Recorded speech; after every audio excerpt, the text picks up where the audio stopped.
Enchanted Tiki Talk is brought to you by Kingdom Strollers. Our premium stroller and crib rentals are delivered straight to your Disney or Orlando area resort. It couldn't be easier. Book yours at kingdomstrollers.com. And Mouse Pros. Let our travel specialists plan your next vacation. Our concierge level service gives you the perfect hassle-free vacation.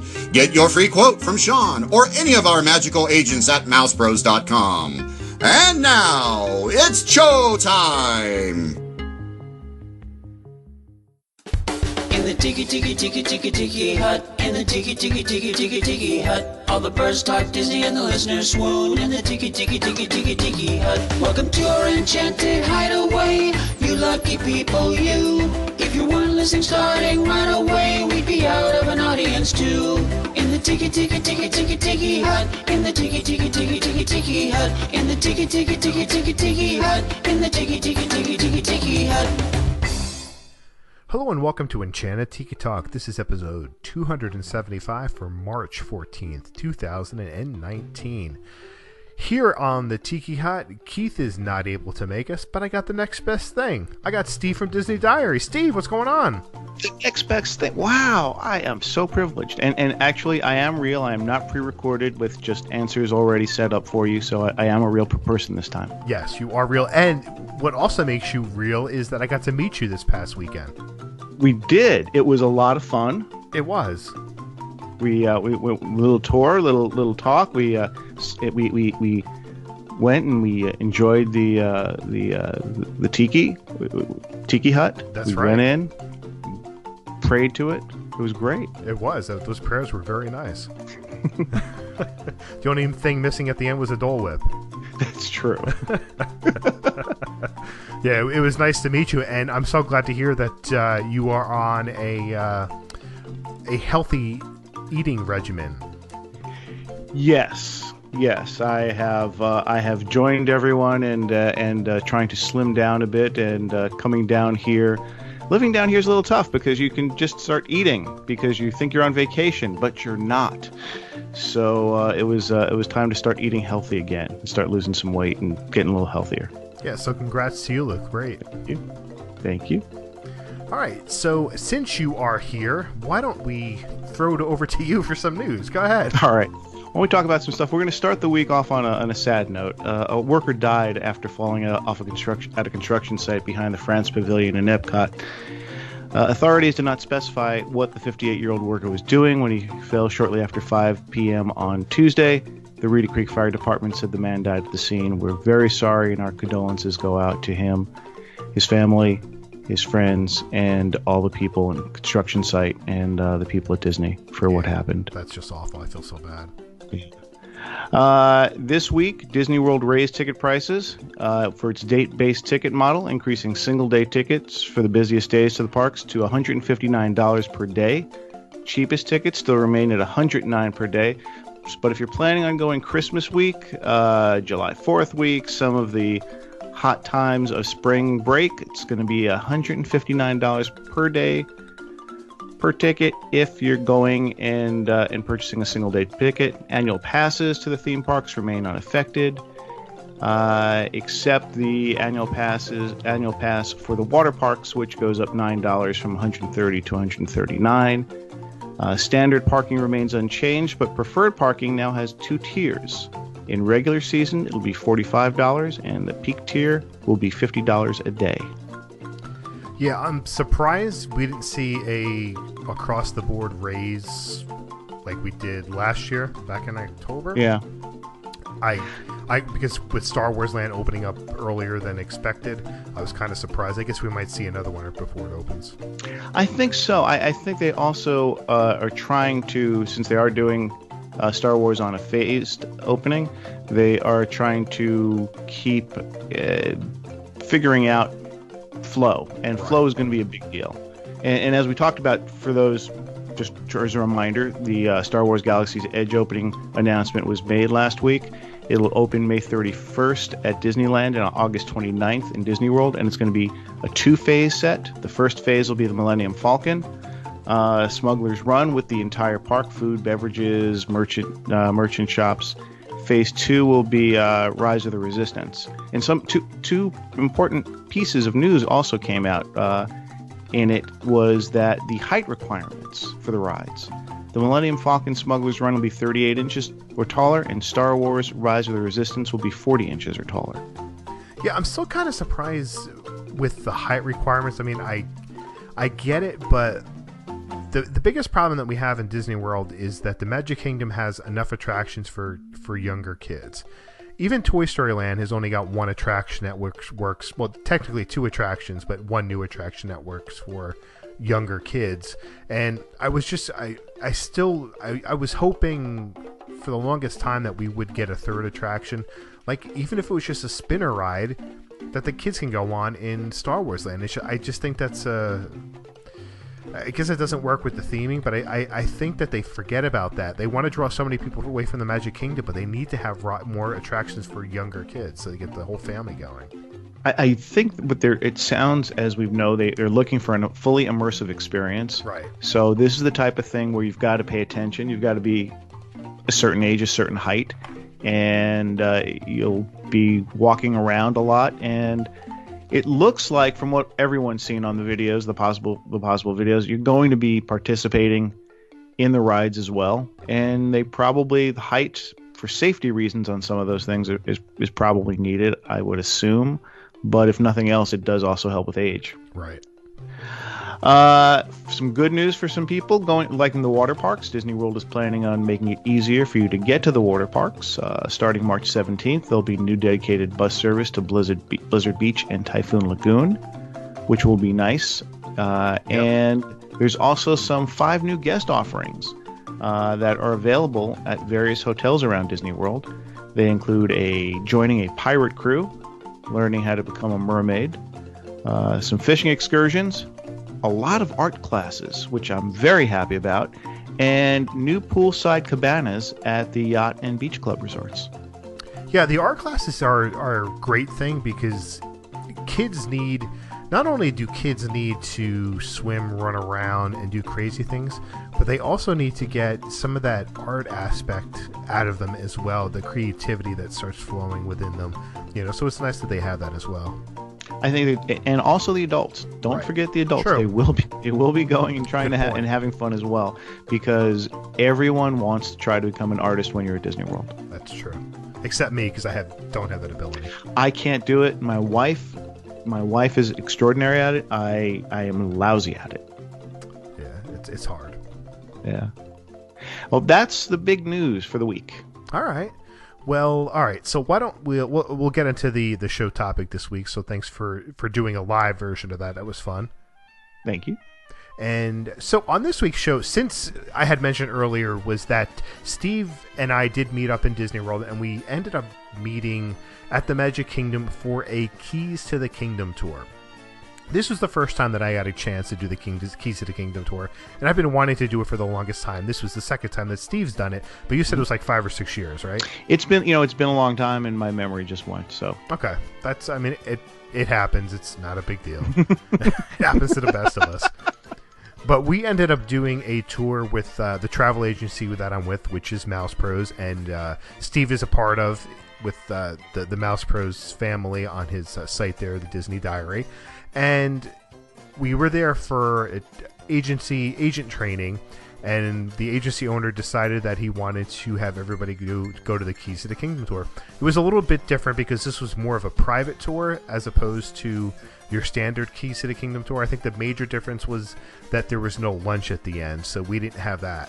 But we did meet in front of the Magic Kingdom. One of the things I was really surprised at before we even started doing anything, actually how crowded the Magic Kingdom got. It didn't open till 9, and we were there about 7:45-ish, and quite a few people were coming in. I was kind of surprised at that. Well, there's a lot of breakfasts that take place. There's some early admission, and then now, since the opening show was moved to the castle a while back, they open up the entire front area of the hub to let people come in. Also, you can get a quick breakfast, go to Starbucks, right? If you want to. So there's been a lot more people coming in, I think, trying to get the day going than previously. Yeah, it certainly seems like that, because I remember just a few years ago doing rope drop and there not being as many people as there are today. So I guess everybody wants an early start. Yeah. All right. So what I would suggest to people. Yeah. I always say the first hour and a half of the parks are the best time to be there. You can get a lot done. Yep, without a doubt. All right, so let's start off with our tour began on Main Street, USA there. And one of the things that stood out to me the most was that they always talk about how when you're entering the Magic Kingdom and you enter the train station there and you see the train stations are supposed to be the lobby to the show that's happening, and you see the attraction posters that represent the coming attractions to the movie. And I think most people that really love Disney know that. But one of the things that I did not know until they told us is one of the reasons why the walkway is red. And I had no idea why. I was shocked to learn. I thought that was brilliant. I thought the whole idea of a red carpet being rolled out for you was something exactly you don't think about. These are the types of details that just don't come into your head. It doesn't, and I don't think I've ever heard anybody talk about that, to bring that up at all. I was surprised, and it makes total sense because you don't necessarily see that in today's movie theaters. But I mean, I remember as a kid going to some of the older movie theaters, there was red carpet in the movie theaters, and it makes total sense, and it does play into the whole story. It's perfect, and the color red is good because we also learned that Kodak helped choose the colors for the area. So when you take photos, your photos pop, which I thought was also brilliant. Yeah, it's amazing to think that now they came up with this idea almost 50 years ago at this point now, which is amazing to think that idea is still floating around and still sticking there, and that Kodak is the one that came up with it. They came up with the color, so that, like you said, the colors pop. That is amazing.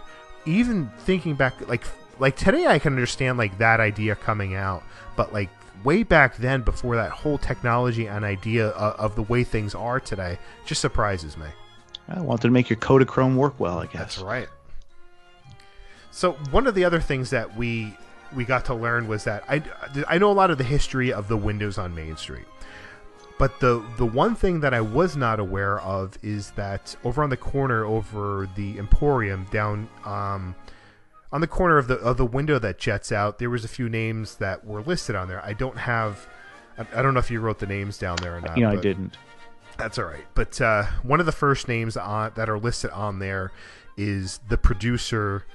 Basically the producer of the film who helped to bring Disney World here in Florida, and it wasn't Roy Disney, it was somebody else. It was a couple people listed on there, and it was just neat to see how, once again, that's the whole story coming together, that the first name you see there on Main Street is the producer of the film, because the films back in the 40s, 50s, and 60s had that in there where the first name was always listed on the beginning screen credits was the producer, and then the other end of it was the last person that name was the director. And if you go to all the way to the other end of Main Street USA, over the top of the ice cream parlor, you get to see who the director of the film was, and we know who that is.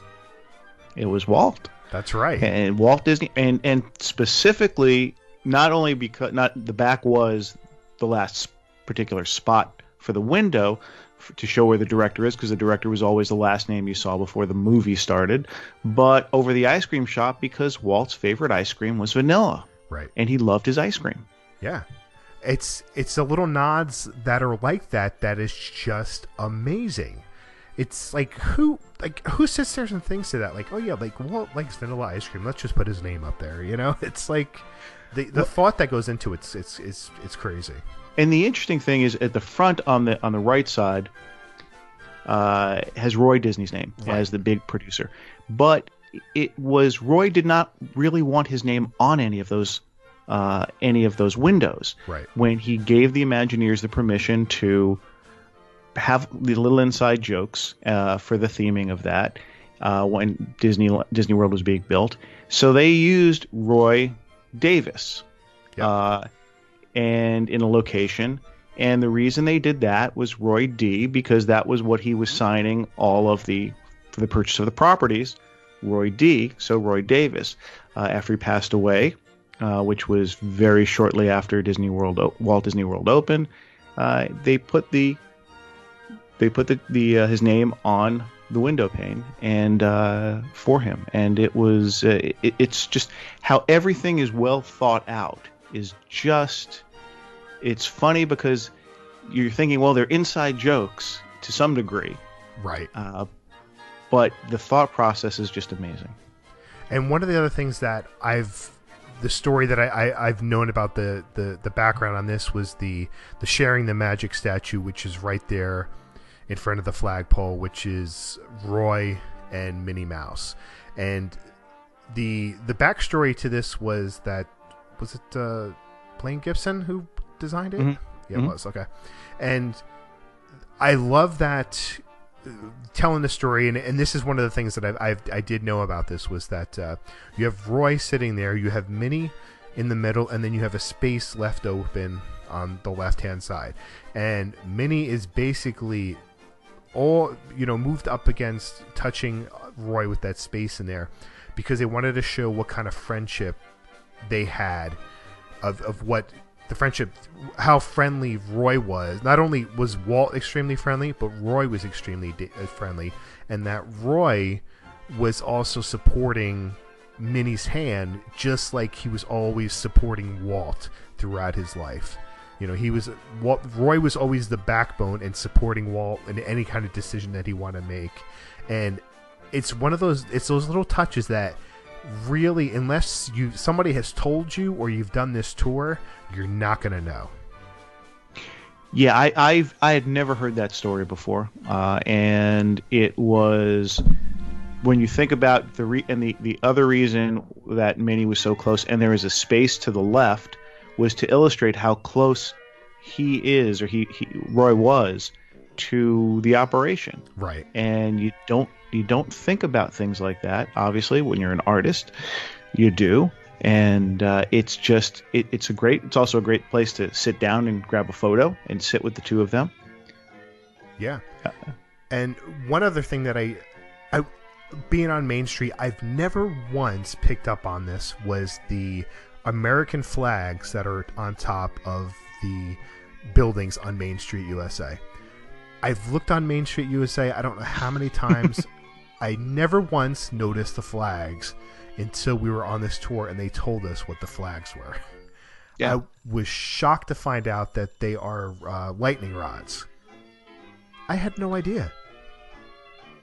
And the great thing is you learn about the philosophy about Disney.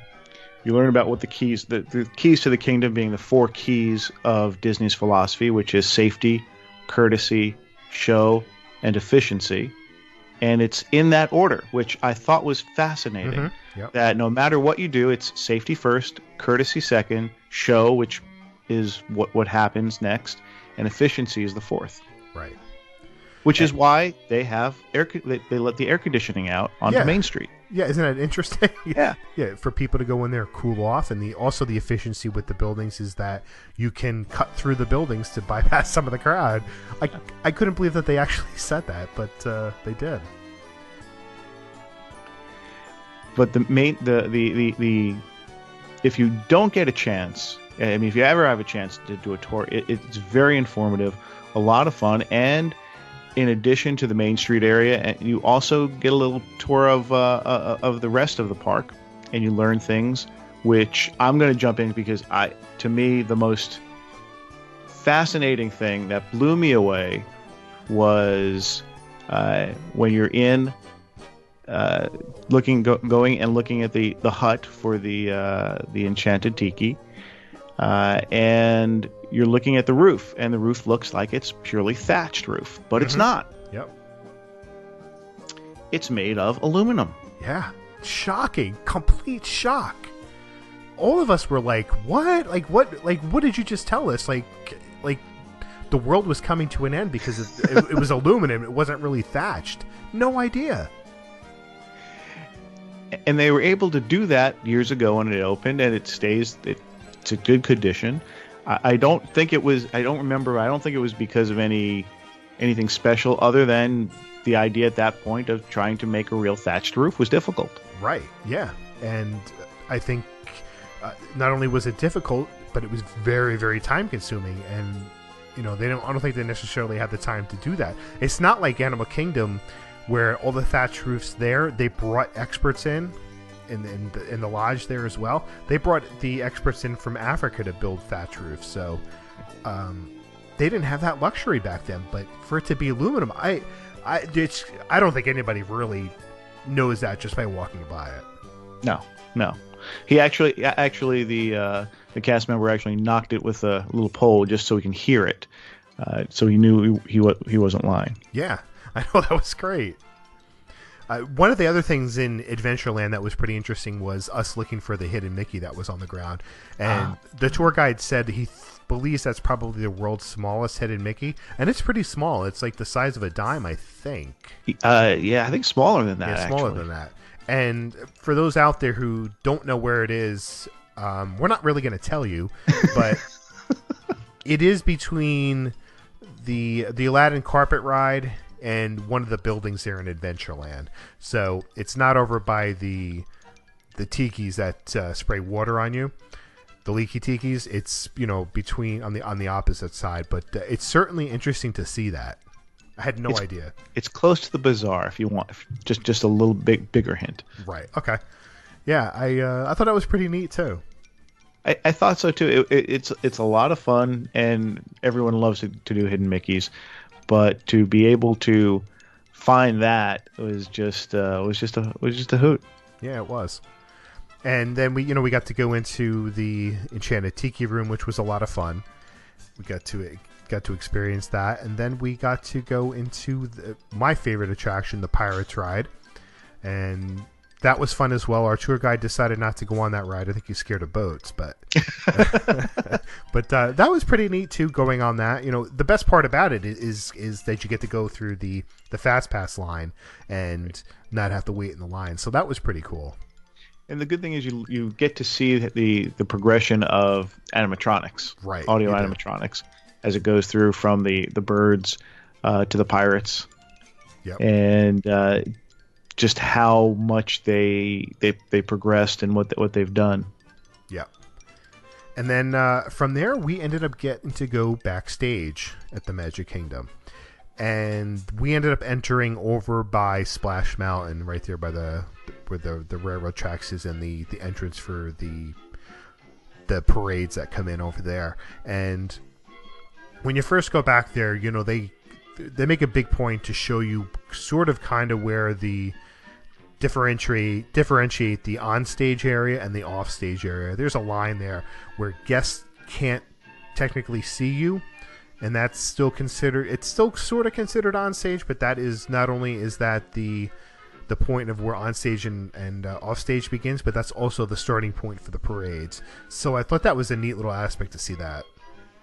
Yeah, and considering the train goes by there when the train is running, you do get to see at times some of the cast members going back and waiting for the train to pass through. But as you go back into backstage, where you obviously cannot take any photos, right? You get to see everything that's behind, and we got to see where they charge up the floats for the parades. Yes, that was pretty fascinating to see them charging that with the gigantic charger packs there.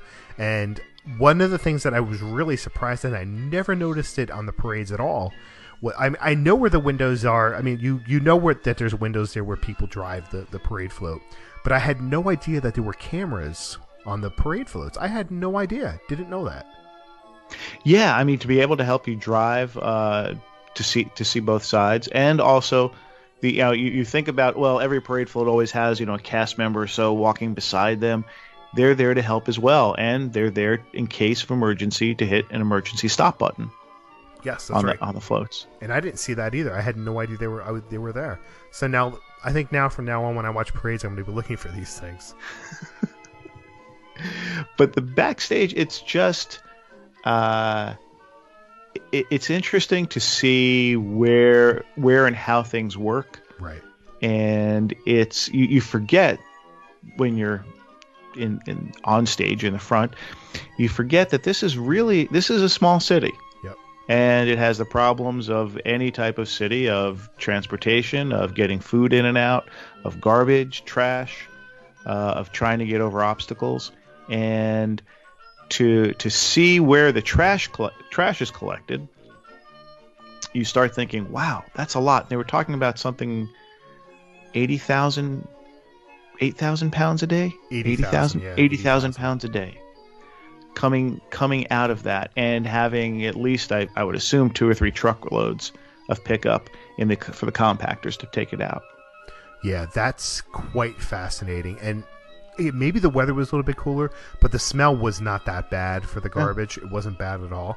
But for them to tell you that all the garbage is coming through the AVAC system from the utilidors, man, holy cow, that's pretty impressive. Yeah. And then also back there, we learned about Splash Mountain and how much water it holds. You got to see the reservoir area for Splash Mountain. It was, I think, 940,000 gallons of water. I think it says it holds, and they drain it every, what was it, 2 weeks? 2 weeks, I think it is. Yeah. And they clean it, and they use they don't use chlorine. They use bromide. Bromide, yeah. To keep it clean, so it doesn't stain your clothes. Right. That's something I never thought about. Never thought about it. That chlorine hitting your clothes would stain them and fade them, but this doesn't. Yeah, and they also told us that the Jungle Cruise has 2 million gallons of water, so that's quite a difference there. Oh yeah. The coolest thing is you realize, and when you're on the train coming to that area of the park, there's a tunnel you go through. And to me, the coolest part of this is that's the train tracks where the tunnel is. Now, if you're in Pirates, and if you remember in Pirates, when you're going down and the big drop, the 14-foot drop, and it's where now you get blinded by the flash, the photo flash. What you're going down and what you're going underneath is the train tracks, and they built it to get underneath the train tracks, and that is something that I never would have thought of. Yeah, that is something I had already known just because I had seen it on one of the documentaries. But it's so fascinating to think that is the sole reason why there's a drop in that attraction. For no other reason, that's why there's a drop. It's crazy. And they do it so well. They connect it so well. The pragmatic issue of it and the creative issue of it. Yeah. And another thing that you learn is that the show buildings, like for Pirates, is painted a green color. It's called Go Away Green, and the reason it's called that, and the reason they paint that color, is because you might see a building in the distance, but your eye does not really pick up on that color. It's going to pick up on the other colors around you. So it kind of blends in, so you don't really see that. So it's pretty neat seeing that. It's a very light green color. It was pretty wild. Yep. Just for the sides. But then if you look at the area where you're not going to possibly see the show building, the sides were that way, but the backs were not that color. Right. Yep. So they were just white or whatever industrial color that needed to be painted, which I thought was fascinating. It's just like, and again, as the movies, it's like a movie set. They build it for what the eye can see, and then if it's not in eyesight, it doesn't matter. Right. Yeah, and then from there we ended up walking through Frontierland, and then walking over to, went to the Haunted Mansion. The Haunted Mansion, yes, the Haunted Mansion. And we got to ride that bypassing the line, which was nice. But what we found out about which I was not aware of, was that I know that the mansion was designed after the Harry Packard mansion, I think it is. Mm-hmm. And there's all chess pieces on top in and around the mansion. And the one thing that I was not aware of is that there's no knight. That's the only piece that's missing from the mansion. And I'm like, I had no idea about it. I was, kind of floored by it, and that there's only thing that represents a knight inside the mansion is the knight in the shining armor over by the chair, and that the mansion takes place at night on the inside.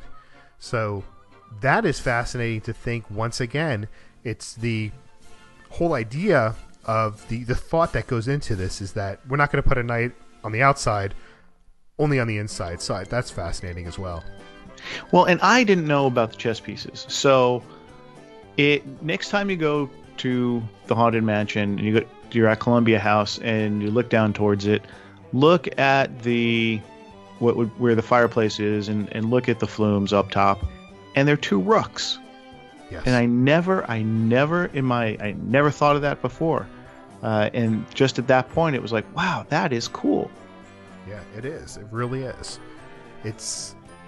I don't know if I've never seen pictures of the real mansion, so I don't know how much detail they've gotten from that. But I think I'm gonna have to research that a little bit more. But I know that the mansion is in Pennsylvania. Then from there, we got to do.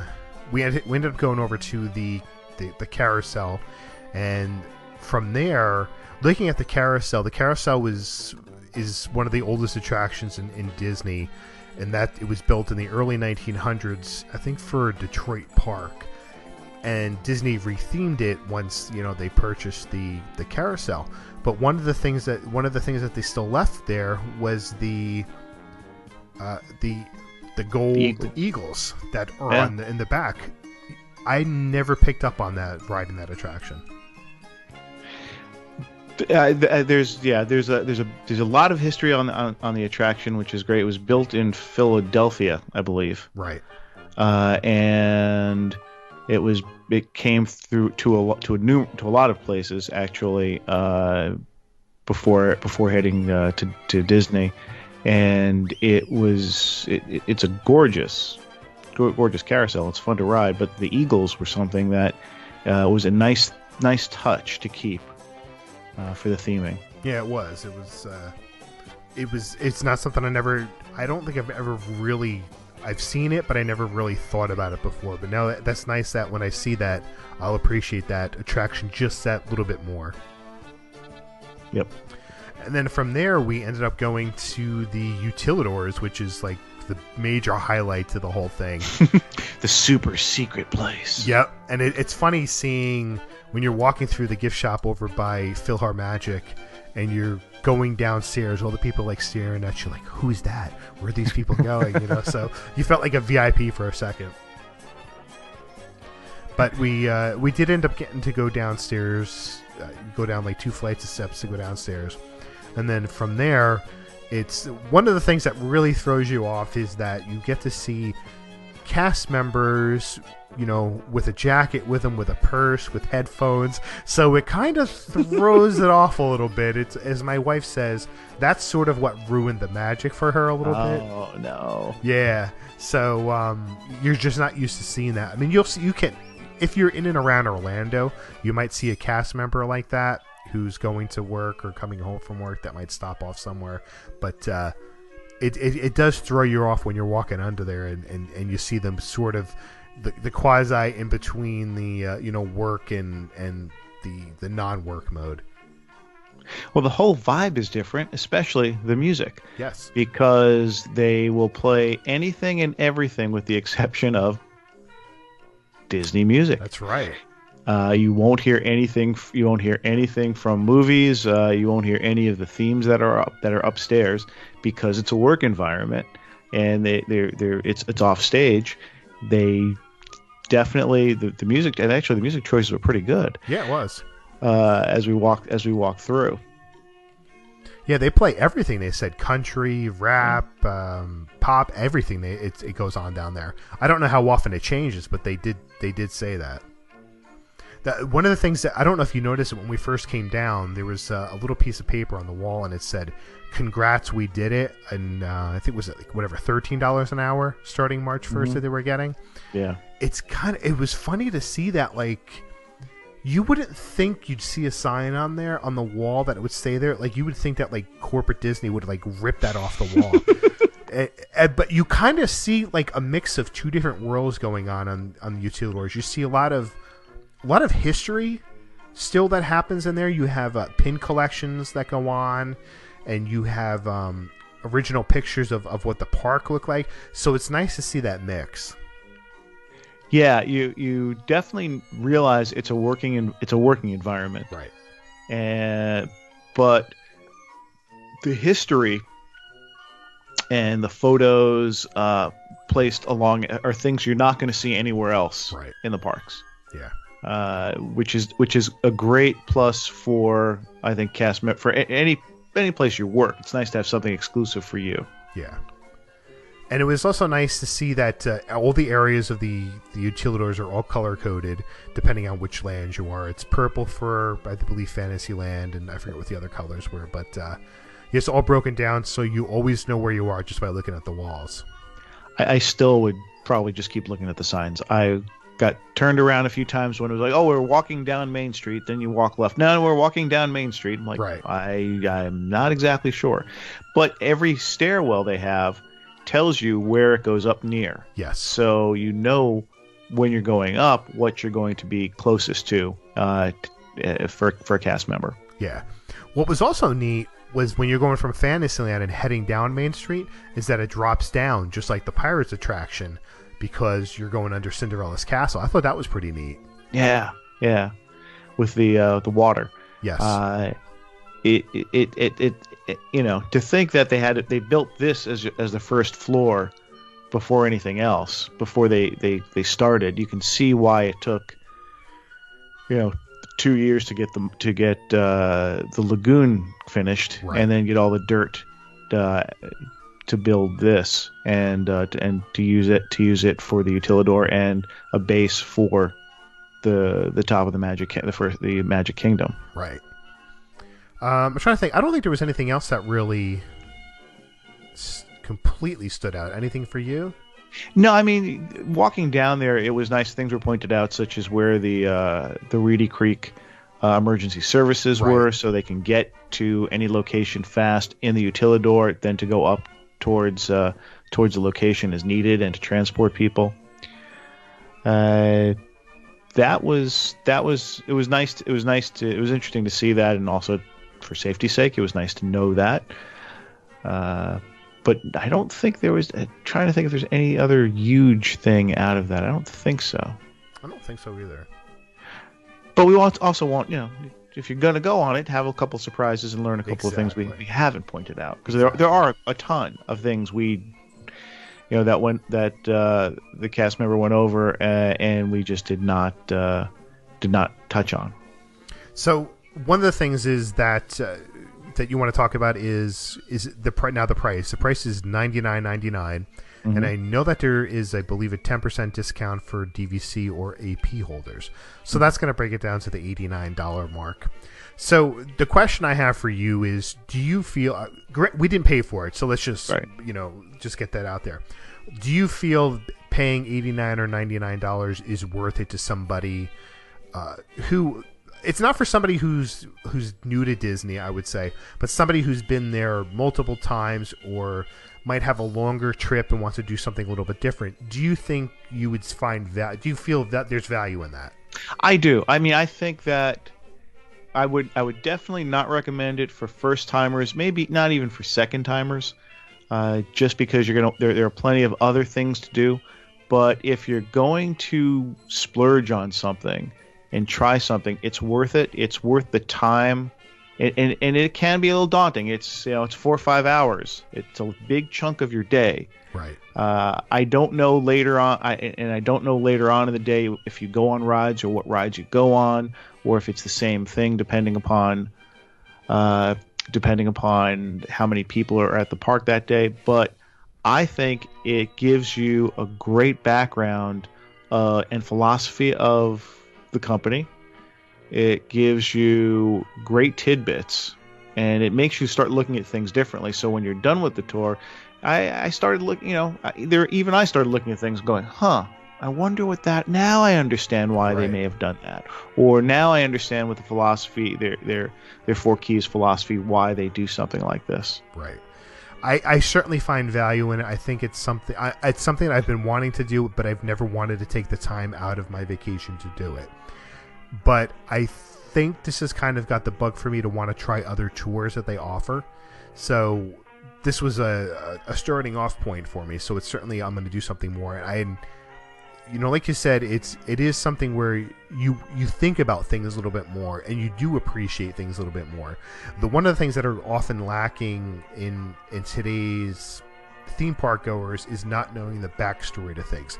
This could be your first time going to the Magic Kingdom, but you don't understand the whole backstory of it's a show, it's a movie. You're going to a movie, basically. Is, like we said in the beginning, was walking through Main Street. That's the lobby, that's the posters of the opening trailers to things that are going to be coming that you're going to see later on down the road. So I just wish there was a way for Disney to show more of that or tell you more of that story, and this is one of the ways to do that. So whether you do a tour like this or trying to find something else, I think it's something that any Disney fan at some point needs to do.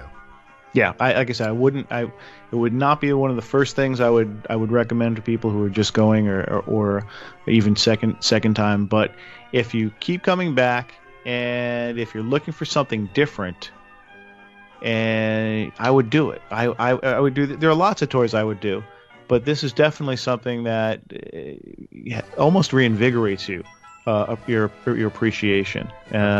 And also, some things, it might also upset you on a few things and you freak out and take some of the magic away. And if you don't want the magic, then I wouldn't. If you don't want to leave the magic, then I wouldn't take it, because you do go backstage, you do see things, and if that's something that you want to keep going in your head, this will take that illusion away.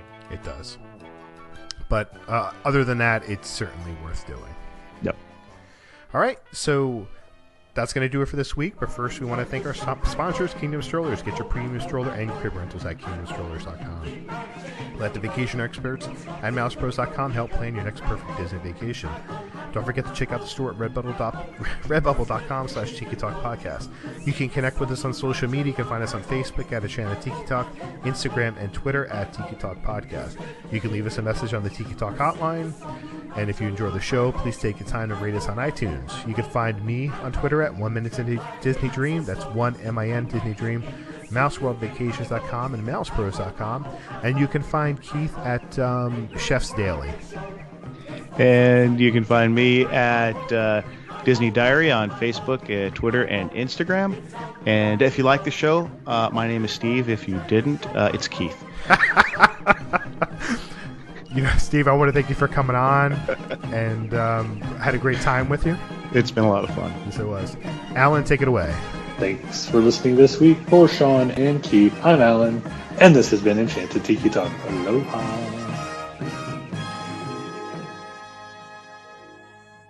Enchanted Tiki Talk has been brought to you by mousepros.com. Let us plan your perfect Disney vacation. And by kingdomstrollers.com for all your premium stroller and crib rental needs. For all of us here, I'm David Benter. Thanks for listening to Enchanted Tiki Talk.